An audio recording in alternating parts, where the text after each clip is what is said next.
All right, guys, we're back with round two, Edison Format, Epic Cars and Games in Hurst, Texas. We got Jonathan on the left playing Geminis versus Tobi on the right playing Vayu Turbo. So both these guys lost round one. Winner continues to fight in the tournament, but loser is basically eliminated. 0-2. It was 4 rounds of Swiss, cut the top 8, but 0-2 almost never makes it. All right, anyways, looks like Tobi went first, set a monster in the back row, and now Jonathan summons Lone Fire. And what's he going to grab? He grabs Giga Plant, and Tobi bottomlesses it. So anytime that they only pop one Lone Fire, usually they have the other one in their hand. So I think, pretty sure Jonathan has the other Lone Fire in his hand. So here Jonathan sets 2, and Tobi flips up Ryko, and Jonathan, I think he's gonna chain the Torrential. So Tobi mills Heavy, Allure, and Greffer. So yes, he did chain the Torrential to the Ryko. So they're both at 8,000. All right. Tobi T-sets and passes. Now let's see. Jonathan. Ooh, Future Fusion. So I think he makes the Gemini Fusion here. So he just dumps 2 fusions. I forgot. It's like Super Alloy. Something is the name of that. Let me go look it up. I forgot what the card does. Super Alloy Beast Raptinus. I think that's the name of the card. Super Alloy Beast Raptinus. I'm probably mispronouncing the name, but let me go look up what it does. But he's going to send the Blazewing Butterfly. All Gemini monsters in the field are treated as effect monsters and gain their effects. Oh, yeah. If that thing hits the field, it's pretty good. Let me check up this Blazewing Butterfly, because I forget what this card does. I know you tribute it, but I forget like if it gains the effects. So, anyways. So, Tobi Solemn's the Lone Fire, but I'm trying to remember what this Blazewing Butterfly does. Choose first person one gem monster from your graveyard, except Blazewing Butterfly. Okay, so if the Blazewing Butterfly, you tribute it, and then it revives a Gemini monster from your graveyard, and it gains its effect. That's like the really relevant part. Anyways, so Tobi already took half his life. Tributes value for Caius, targets the Future Fusion.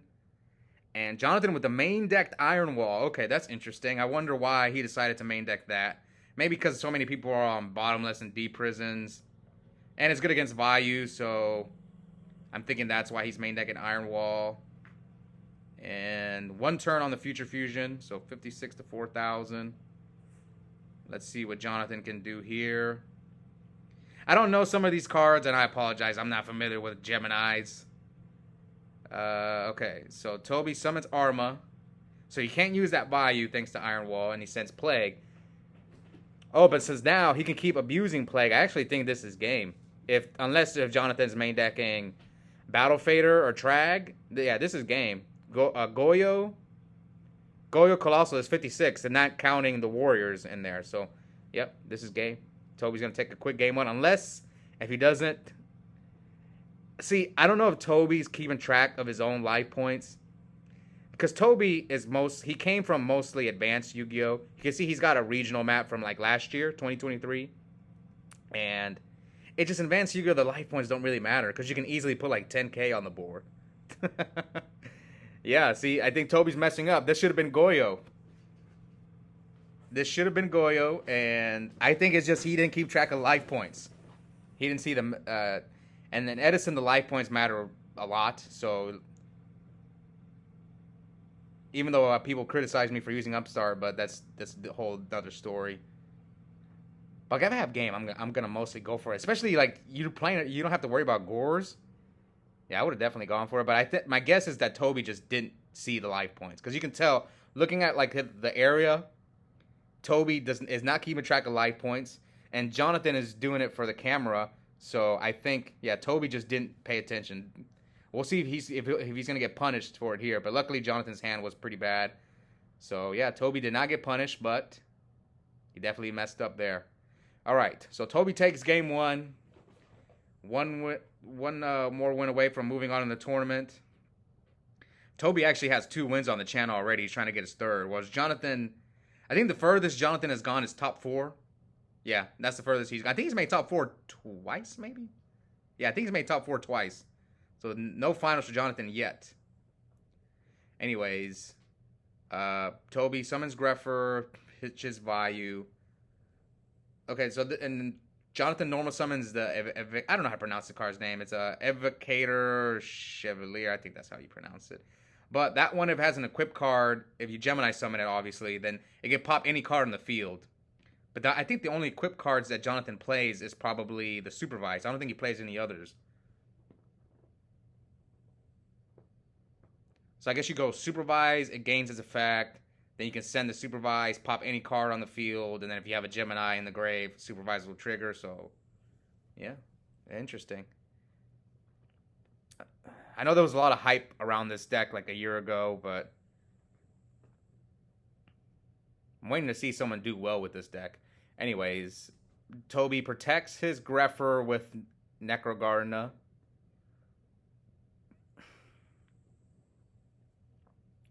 Let's see, does Jonathan have any other plays?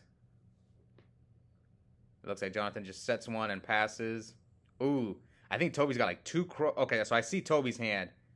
He's got like, I think 2 crows, and he's got the Ghost Rare Dark Armed in his hand. Yeah, he's got a Ghost Rare Dark Armed, which... Okay, so he sends Plague. So here comes Dark Armed. Yep, there's that Ghost Rare Dark Armed. Is this thing cheap or something? Everyone at my locals uses Ghost Rare Dark Arm. Not everyone, but like most of the people do. Okay, so he Torrentials, and Tobi Solemn's a Torrential. I guess it doesn't matter here. So Jonathan could have waited for Tobi to call priority. So now, yeah, Tobi's going to force him to... I mean, if you're going to get sparked, it really doesn't matter. You'd rather keep the Vayu and the Plague in the graveyard. So, yeah, Jonathan... preemptively flipped up the spark. Jonathan's still kind of new to Edison, so he's here. He's playing it well, but there's just little things here and there that he'll know the more he plays. Anyway, here comes Gemini Soldier and Supervise, so it's gonna gain its effect. So once per turn, it cannot be destroyed by battle, I believe. And whenever it battles, I think this guy special summons a Gemini from your deck. I'm pretty sure that's what it does. I think this is probably the best one, the Gemini Soldier. So yeah, he's going to take damage. It won't be destroyed by battle. And then now he can bring out probably any Gemini that can run over the Greffer. Yeah, Dark Valkyria. So this one is like a game. I know this one. The game's like a spell counter when it's Gemini summon, and then it can destroy any monster in the field. It doesn't have to be face up. But that one only does monsters.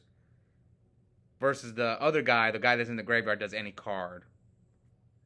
But that one needs an equipped spell, whereas this one, it just gains a counter when it gets summoned. So that's an 1,800, I believe. So there, Tobi takes 100, and now Jonathan with 1 back row. I believe it's once per turn. Yeah, when this deck gets going, man, it can be scary. Jonathan and I played once in top 8, and he beat me with this deck because he just flipped Offering and just normal summoned all his Geminis and killed me. And like I was playing Hero Beat, so I drew pretty bad. That didn't help either. Anyway, maybe he's got Offering there. That's why he's looking at his back row. So we're at 51 to 39. Let's see. Jonathan with Prohibition.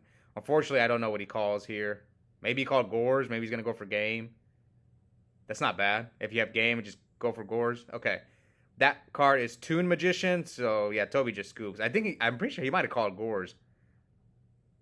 I know Jonathan watches the channel. I think that's how he found out about our locals. Like, Jonathan hadn't played Yu-Gi-Oh! In years. And then he just found us on YouTube, and he lived, like, close by, and then he showed up. Actually, we've had a lot of stories like that, which is great. That's why the locals have grown. And a lot of the people who play advanced hear about, the local, and they've kind of bought Edison decks and stuff. So it's just great. Okay, anyway. So, Tobi went first, game 3. Will Jonathan pull off the backdoor 2-0? Or aka Legacy 2-0. I'm not gonna call it reverse sweep anymore. That one's like sounds lame.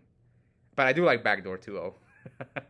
Okay, so here Jonathan Prohibitions. I wonder what he's gonna call. Ah man, this is the time when I kind of need the audio. That's the only time it really matters on like Prohibition. So here Jonathan summons Lone Fire, pops Lone Fire. Did he? He must have opened. Yeah, he must have opened. Double Lone Fire again. So here comes Supervise. So okay, Tobi has to read Gigaplant. Yeah, that one reborns the Lone Fire. Tobi chains Crow. So Gigaplant actually doesn't target, but I don't think Jonathan has any other plants he can revive with the Gigaplant. Yep. So luckily here he couldn't resolve the Gigaplant. And Tobi with the D Prison. And no targets for Supervise. And now Jonathan passes. Tobi's reading Prohibition. Yeah, there's a lot of weird rulings on Prohibitions and an annoying card. Actually, Jonathan and I played recently, and we got into a debate on Prohibition. Like, I had an already set Vayu, and it's just... I don't remember exactly what happened. But anyways. Oh, no, Tobi's on the jar... Tobi's on the Jar of Greed bandwagon. Great. I just think Upstart's better. I think you should use both. My argument is Upstart's better than Yada and Jar, but if you want to use both in a deck like Black Wings, I wouldn't blame you. I think Jar and Yada are the best in Black Wings because they can actually draw into Kalut off of the Jar, so they can draw into defensive cards. That's like the only deck that I would consider playing Jar. Maybe if your deck is really inconsistent, you just need the draw power. And here we go, double Yada. We're seeing this take over. This is the new wave. Jars and Yadas. We just saw both players flip Jars. See, one thing, I'm not going to be as scared of heavy into 4 back row anymore. If people are playing all these Jars and like if I see them just set 4, I mean, I don't care. Half of those might be Jars or Yadas. So I'm just going to heavy you. Anyways, here comes Gale. Looks like Jonathan's checking his back rows. 64, 8,000. Attacks for 13, so Jonathan's at 51 at 8,000. So here comes the Blazewing Butterfly. I think it's 1,500 attack, so it runs over Gale. So now we're at 78 to 51. And Jonathan with 4 back rows. This is kind of crazy. Jonathan's actually up a card, up 2 cards, because Tobi went first. Yes. So Jonathan's got the goo. He's playing Upstart and Yada. What I said I would do if my deck needs the consistency. Alright, so Jonathan passes. Okay, so here comes Vayu, and does Jonathan have Iron Wall again? Because we saw it in this main deck. I mean, it's not a cost, so he could just chain Iron Wall to the Vayu effect. Yeah. So 51.88. And there, Tobi with the Yadas. And I mean, when you saw Jar, you knew he had Yada in his deck. Because Yada, I don't know why some people are arguing why is Yada better than Jar. Just in case they drop a Spirit Monster. That's why. It's just better. That's the only reason. What if you're playing against someone who sided in Dark Dust Spirit against you, or the Hinosuke, whatever the big guy is, I forgot his name. Okay, so here Tobi discards Dark Arm, the Ghost Rare Dark Arm, and sends Plague. Maybe he had too many Darks, or he probably thinks Dark Arm is not good anyway because he's got Iron Wall up. And Tobi passes, chooses not to attack. I wonder why he chose not to attack. It's not like he can deprison you. Unless you're afraid of Gemini Spark or something. I'm pretty sure this thing's 1,500. Or there's a gain of boost.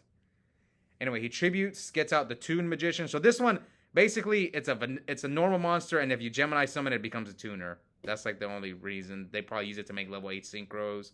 Like Stardust, probably to protect the Iron Walls and stuff. I'm guessing that's why they use it. Pretty good draw from Tobi there. Card Trooper, Mills, Bottomless, Crow, and Mirror Force. Oh, that Mirror Force would have been okay. But Bottomless and... Okay, so he sparks the... Well, actually, Dushu wouldn't have been dead because he would have drawn into 4. Yeah. So Jonathan with another upstart. So 97 to 32. Summons Dark Valkyria, attacks for 14. And Tobi draws. Now 5 back rows from Jonathan. I mean, this is looking good for Jonathan. You got 5 back rows, Iron Wall. If you can protect that Iron Wall, like Tobi's Dark Arm is gone. he can't banish, so burial in return, his other 2 power cards won't do much. So I think, oh, and he's got ultimate offering. And you don't have to worry about deep prison. You don't have to worry about bottomless. This is looking good for Jonathan, especially if he can protect that Iron Wall with like a Starlight Road or a Solemn.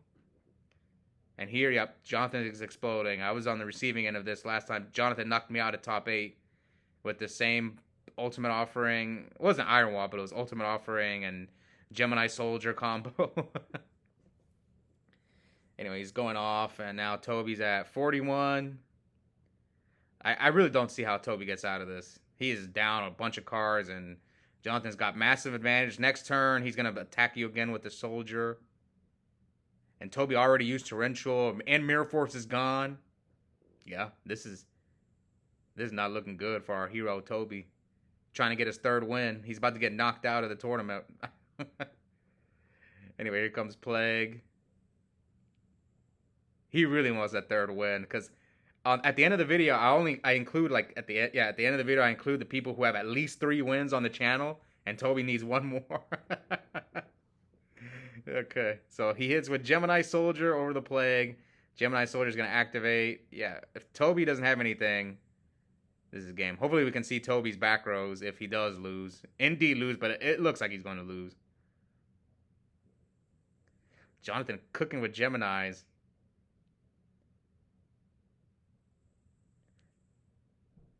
All right, so now he's at 23, and yeah, Tobi surrenders. Let's see, does he... Tobi doesn't like to show his back rows. Ah, that's unfortunate. Yeah, so Jonathan pulls off the Legacy 2-0, backdoor 2-0, and is moving on to round 3. Tobi is eliminated from the tournament, and we'll see how Jonathan does. Maybe he'll get into top 8. Hope you guys enjoyed it, and I'll see you guys soon.